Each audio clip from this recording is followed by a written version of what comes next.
જલપાબેન નવરા થઈ ગયા લાગો છો અત્યારમાં મારી ઘરે ભૂલા પીડા હું કઈ કામ હતું કે ખાલી એમ જ તાજ? જીગુબેન કામ તો કાંઈ નહોતું, ઘરનું કામ ક્યારનું પૂરું થઈ ગયું હતું અને ઘરે બેઠી હતી તો કંટાળો આવતો હતો તો મેં કીધું લાય જીગુબેન શું કરે છે પૂછી આવું. શું છે મારે સવારે વહેલી ઉઠવાની ટેવ કે નહીં? 4:30 હું ઉઠી જાઉં અને હું 7:30 થાય ને ત્યાં હાવ નવરી થઈ જાઉં. પછી બેઠા બેઠા શું કરવું, કંટાળો આવતો હતો એટલે મેં કીધું લાય જીગુબેન પાસે આંટો મારું. હા જીગુબેન તો હાવ નવરા રહ્યા એટલે આવો જ ને તમારી જેવી વહેલા ઉઠીને વહેલું કામ કરીને નવરી થઈ જાય. અમારે તો જે અડધું ઘરનું કામે પીડ્યું હોય પણ જીગુબેન નવરા રહ્યા. હાલો બધા જીગુબેન પાસે, જીગુબેન આપણે હારે વાતો કરીએ, જીગુબેન ટાઈમ પાસ કરાય છે. જીગુબેન નવરા છે તમારે બધા હાટું? હું જીગુબેન કઈ કીધું? મને કઈ સમજાણું નહીં. ના ના જલપા ભાભી કાંઈ મેં નથી કીધું. હું તો એમ વિચારતી હતી તમે તો બહુ વહેલા ઉઠો, મારાથી તો એટલી વહેલી નીંદર જ ન ઉડે. જીગુબેન વહેલા ઉઠો ને એ તો આપણા શરીર માટે બહુ સારું, શરીર એકદમ ફ્રેશ રહે, એકદમ તંદુરસ્ત રહે. અને વહેલા ઉઠીએ એટલે કામે વહેલું પતી જાય એટલે આપણે વહેલા નવરા થઈ જાય. એ વાત તો સાચી છે તમારી, વહેલા ઉઠી તો શરીર ફ્રેશ રહે પણ વહેલું ઉઠાવવું જોઈએ ને. કેટલી કોશિશ કરું તો આળી નીંદર જ પૂરી ન થાય. અને તમને તો ખબર છે આપણે ક્યાંય જવું ન હોય આખો દી તો વહેલું કામ કદાચ પૂરું થાય તો ભલે ન થાય તો ભલે, આપણે શું ફેર પડે?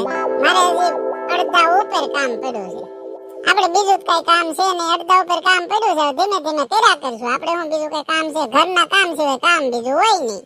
એ વાત તો હાચી જીગુબેન. અને એમાંય હવે તો તમે આ નવું મકાન બનાવ્યું છે એટલે એટલું બધું કચરું તમારે ભેગું ન થાય, ફરતું પેક થઈ જાય ને એટલે. અને સ્ટાઇલે તમે એવી ઉષામાલી નાખી છે કે એકવાર પોતું મારો ત્યાં સ્ટાઇલ મળે ચમકવા. ઘર તમે એક નંબર બનાવ્યું એટલે તમારે કામ એમ 50% થઈ જાય ને. એ લાગે તમને કામ 50% નહીં, કામ ગાઈટનું વધ્યું છે. અમારે સફાઈ કેટલી કરવી પડે ખબર છે? ફરતી બારીઓ મેકી છે, ખાલી બારીઓની ઝાપટ ઝૂપટ કરું ને તો 1 કલાક વહી જાય. અને નવું મકાન છે એટલે મને સેજે કચરું ગમે ત્યાં હોય ને તો ગમે નહીં, એટલે કચરું ફટાફટ હું વાળી નાખું અને પોતા ઢવળીને માર્યા જ કરું. મને છે ને હસોડું હોગરું ન ગમે, કામ બધું ચોખ્ખું ને મારું મકાન ચોખ્ખું જોઈએ. એ વાત તો સાચી જીગુબેન તમારી, મકાનમાં પૈસા એવડા નાખ્યા છે પછી ચોખ્ખું તો રાખવું જ પડે ને. મકાન એક નંબર બનાવ્યું, ઝાઝા પૈસા નાખ્યા છે ને તમે તો. પૈસા એટલા નાખ્યા ને એની વાત જ જવા દો, આખી જિંદગીની કમાણીમાં નાખી દીધી. અને કઈ ઓછી મહેનત કરી છે? મકાન આ એમને નથી, તમને એમ લાગે કે એમને જીગરભાઈની કમાણી થયું, એ તમે મગજમાં કાઢી નાખજો.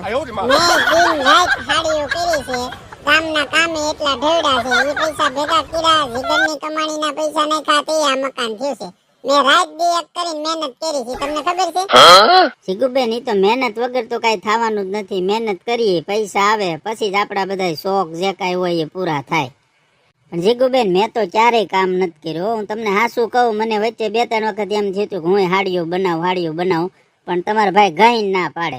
આપણે કાંઈ હાડીઓની મગજમારી નથી કરવી, હું કમાઉં છું એમાં આપણે સુખી, એટલે હું કાંઈ કામ કરું નહીં. કામ કરવાની તો મને જીગર હાવ ગાઈ ના પાડે, પણ મેં આઈને સામે આલીને કીધું તમે એકલું કામ કરશો તો આપણે ખાવા પીવામાં એટલું જોઈએ છે, ખાવા પીવામાં વહી જાય તો નવું કઈ કાંઈ થાય, એટલે મેં ચાલુ કર્યું. ના પાડતા તોય મેં ચાલુ કર્યું. અને તમને ન ખબર હોય ને તો કહી દઉં તમને કે મેં હાડીઓ નહોતી બનાવતી ને એની પેલા હું આપણા ગામમાં બધી કચરા પોતા મારવા જાતી. તમને ખબર છે? 5 ઘર મેં રાખ્યા હતા, વાસણ સાફ કરવાના અને કચરા પોતા મારવાના, એમાં પૈસા ભેગા થયા છે. મેં જેટલી મહેનત કરી, જેટલું કામ કર્યું ને એટલું તો આપણા ગામમાં કોઈ બાઈઓએ કામ નહીં કર્યું.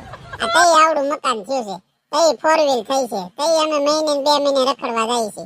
એમને કઈ ન જાય, પૈસા મેં કમાવા હાટું દિન રાત એક કરી. જીગુબેન એ વાત તો તમારી હાચી હો, પૈસા કમાવા હોય તો મહેનત તો કરવી જ પડે.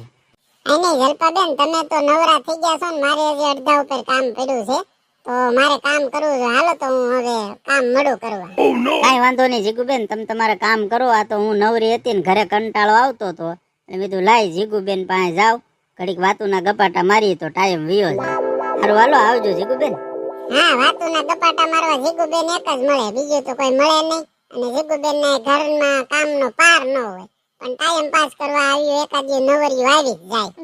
આથી તો કે મને તમારા ભાઈ કામ કરવાની ના પાડે, કામ નથી કર્યું, ઘરે બેઠા બેઠા જલસા જ કર્યા છે. અને મારી જેવીઓને કામ કરતી હોય ને કરવા નથી દીધું ને એની વાતુના ગપાટા માર્યા છે ને એટલે તો મકાનનું નળિયું નથી બદલ્યું, એટલે તો જૂના ખંડેર જેવા મકાન માર્યો. કામ કરો તો કઈક ફેર પડે. પણ વાતુના ગપાટા મારવાનું મારી તારી કરવી એમાં કયા કામ કરે? આવ્યું બાયુનો જ પાર નથી. હું પાછી ભોળી એવી ઈ વાતો કરવા આવી ને હું એની વાતો એ સડી ગઈ. મારે હવે બપોરે કામ પૂરું નહીં થાય. ક્યાંથી આ હાલી આવી આ મારી હારે વાત કરવા? એક કામ બહારનું પત્યું હોય ને વાતુમાં નવરી થઈ હોય ને તો હવે ચા બનાય, મારે ચા પીવી છે. નહીં ધોઈને ફ્રેશ થઈ ગયા તમે? કેમ લાગે છે તને ફ્રેશ નહીં થયો હોય? અને કયું ની તું અહીં બહાર કામ કરવા આવી છો અને મને આગળ અંદર સંભળાતું તું કોની હારે વાતુના ગપાટા જીકતી હતી? કામ તો કયુંનું થઈ ગયું તું, પણ ઓલી જલપુડી હવારે 7:30 વાગ્યાની નવરી થઈ ને તો મારી હારે વાતુના ગપાટા મારવા આવી અને હું એવી ભોળી તેની હારે વાતો એ સડી ગઈ. મને તે પછી મગજમાં ન રહે, મારે ઘરનું બધું કામ પડ્યું છે. અને ઈ મારી હારે નવરી ગમે ત્યાં ટાઈમ પાસ કરવો હોય ને એટલે મારી પાસે આવે. પણ તું હું કામે એને મોઢું દેશો? તું એને મોઢું દેશો ને એની હારે વાત કરશો તો એ તારી પાસે આવે છે ને? એ એનું ઘરનું બધું કામ પતાવીને આવે અને તું બપોર થાય ને તો તારે ઘરના કામ ન પૈતા હોય. અને પાછ તું એટલી બધી ભોળી સમજશો એટલી બધી ભોળી છો નહીં. તારે વાતો કરવા જોઈશ, તારે ગામના ગપાટા મારવા જોઈ એટલે તું એની હારે વાતો એ સડી જાય. ને કામ બધું પડ્યું છે, કોઈક મહેમાન આવી જાય તો એને શું થાય કે મકાન તો બહુ મોટું બનાવ્યું, હાઈ ક્લાસ બનાવ્યું, પણ કામ કરવાની તો તેવડ નથી.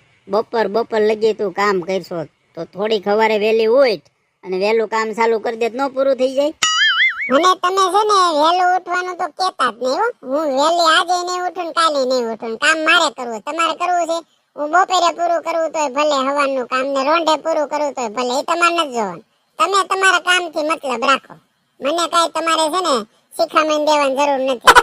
મારે કાંઈ તને શિખામણ નથી દેવી, અને હું શિખામણ દઉં તને કહું તું મારું કોઈ દી માનશો? આટલા વર્ષ થયા લગ્ન થયા અને કે દી તે મારું માન્યું? એટલે મારે તારી યાર મગજમારી નથી કરવી ને તને શિખામણ નથી દેવી. સાનમુની સા બનાય એટલે હું સા પીને છે ને ઓફિસ ભેગો થાવ. હા ભાઈ, એટલી તમારી વાતો માનું, તમે કયો એમ કરું તોય તમને તો એમ જ લાગે છે કે મારું આ કાંઈ કયું જ નથી કરતી, મારું કાંઈ માનતી જ નથી.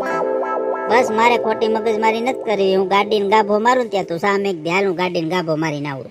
એ મારે નવરાઈ નથી તમારી હારે મગજમારી કરવાની.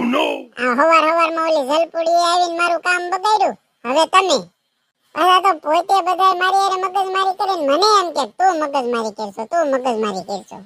એમ નહીં, આ બધાય મને સમજતા શું હોય છે? લોકો કે નહીં હાસુ કે છે વધારે પડતું ભોળું નહીં હારું. હું એટલી ભોળી જાઉં ને એટલે બધાય મારી અણી કાઢે. એ હવે કેટલું એકલું બડબડ કરવું છે? સા મેક ને સાનમુની. હા ભાઈ, મેકું શું સા? તમે સાનમુના ગાડીને ગાભો મારો, હરખી સાફ કર્યો. આપણને તો હાવ ગાંડી જ સમજે, આપણને તો હાવ બુદ્ધિ વગરની સમજે. એ લોકો જ બધા બુદ્ધિ વાળા. હું બધુંય સમજુ છું. તમે બધા શું કહેવા માંગો છો ને? તમારું શું કેવું છે દોસ્તો? હું ગાંડી છું? હું કઈ બુદ્ધિ વગરની છું? કમેન્ટમાં જરૂર કહેજો. પણ હા, વધારે પડતા ભોળો રહેવું સારું નથી હો. આવજો બધા. જય શ્રી કૃષ્ણ, જય માતાજી.